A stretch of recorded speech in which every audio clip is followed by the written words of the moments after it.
it's the president's birthday today? Wait, which president? President Bobby Wine. Oh. Omukulu Bobi Wine ayogezza abantu obwama celebration y'amazaalibwa ge ekyasaanikidde munangate emikutu egy'enjawulo. Happy birthday to you.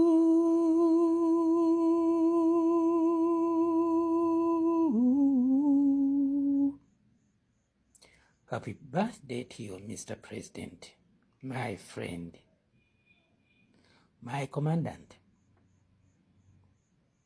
my president, my boss, and above all,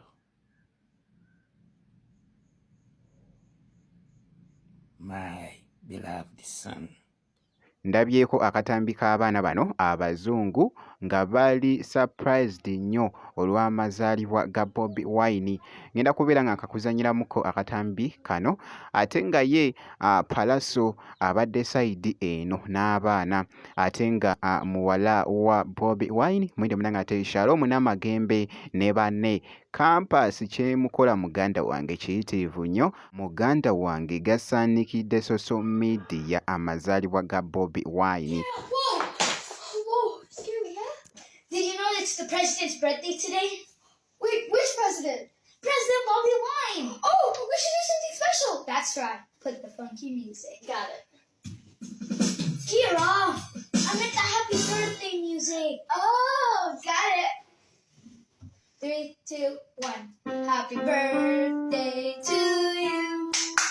Happy birthday to you. Happy birthday, dear President Bobby Wine. Happy birthday to you. Amuzaliwa malungi. Amuzaliwa malungi. Amuzaliwa malungi. We also like to say, people power, our power, people power, NUP, everywhere, NUP! I hope you have a wonderful time. Have an amazing birthday. Enjoy your time. Bye. Bye. Obutambi obw'enjawulo bazzeemu munangate obuli postinga era nga boogezaako okulaba naako akatambi nako kabadde kakute munangate omubabiro wabula ngenda kubeera nga nkwongerayokko ku muwala we Shalom Namagembe ali mitala w'amayanja ne banne bakampasa bano era nga boogezaako okulaba kakati nno zi-challenge wali ziri mu kutokota era nga ndabyekoko obutambi obw'enjawulo. By the way, kano akatambi Shalom Namagembe si yakatadde ku akawunti ye nedda wabula mukwano gwe yakatadde munangate ku mukutu ogwa TikTok so kasaanikidde munangate social media nti Shalom Namagembe ng'ali mu kweyagala kosaate ne bakampasa bane eside eyo.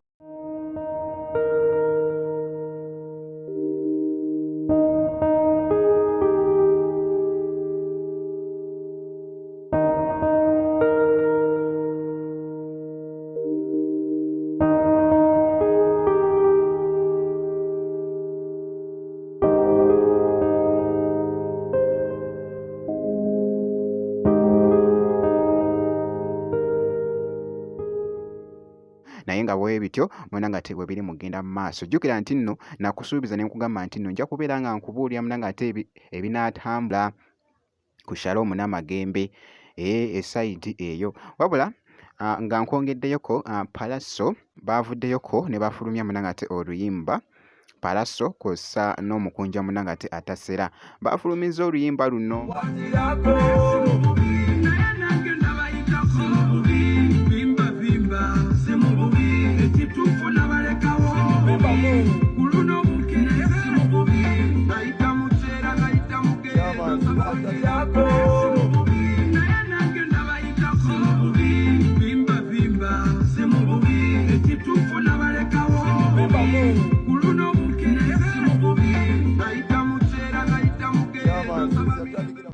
Kabadde kakute munangate etabbu wali ku mukutu ogwa TikTok.